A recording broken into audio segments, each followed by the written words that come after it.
देखिए, आज एक बहुत ही महत्वपूर्ण फैसला सुप्रीम कोर्ट ने दिया जिसका कि बहुत लंबा असर होगा हमारी पूरी चुनावी लोकतंत्र के ऊपर। उन्होंने ये इलेक्टोरल बॉन्ड की स्कीम कॉम्प्रिहेंसिवली स्ट्राइक डाउन कर दी है, ये कहते हुए कि इसमें जो एनोनिमस एलिमेंट इन्होंने लाया कि भाई किसी को पता नहीं लगे कि भाई ये इलेक्टोरल बॉन्ड किसने खरीदे और किसको दिए, ये बिल्कुल हमारे जनता के सूचना के अधिकार के खिलाफ है, जो कि एक मौलिक अधिकार है जनता का।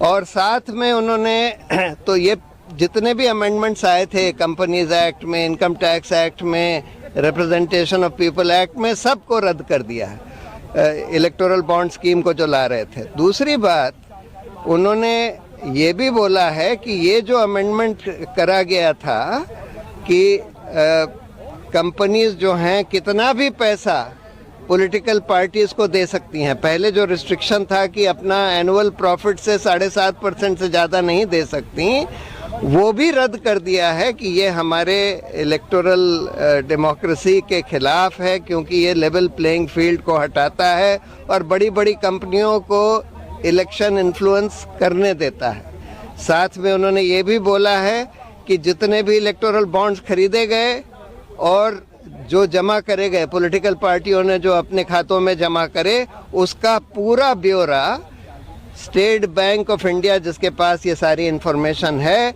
वो इलेक्शन कमीशन को दे और ये पब्लिक वेबसाइट पर डाला जाए, जिससे कि जनता को पता लगे कि किसने ये इलेक्टोरल बॉन्ड्स खरीदे और किस पॉलिटिकल पार्टी को दिए। जो धनराशि जमा हुई थी इलेक्टोरल बॉन्ड से, क्या उसका खुलासा सरकार ने सुनवाई के दौरान किया?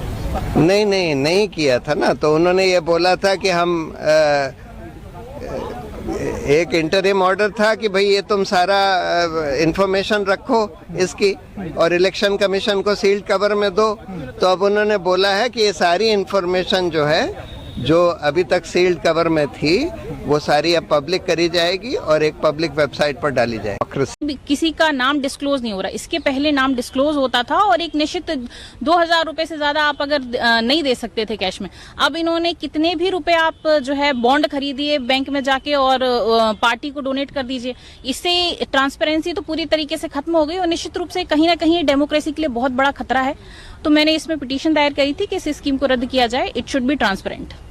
लेकिन सुप्रीम कोर्ट ने ये भी कहा है कि जो जानने का अधिकार है आरटीआई के तहत, तो नागरिकों को मिलना ही चाहिए। निश्चित रूप से देखिए, ये तो इम्पोर्टेंट है ही। जब तक नाम डिस्क्लोज नहीं होगा तब तक काफी सारे मुद्दे हैं जो सामने आएंगे और काफी सारी परेशानियों को साथ लेके आएंगे।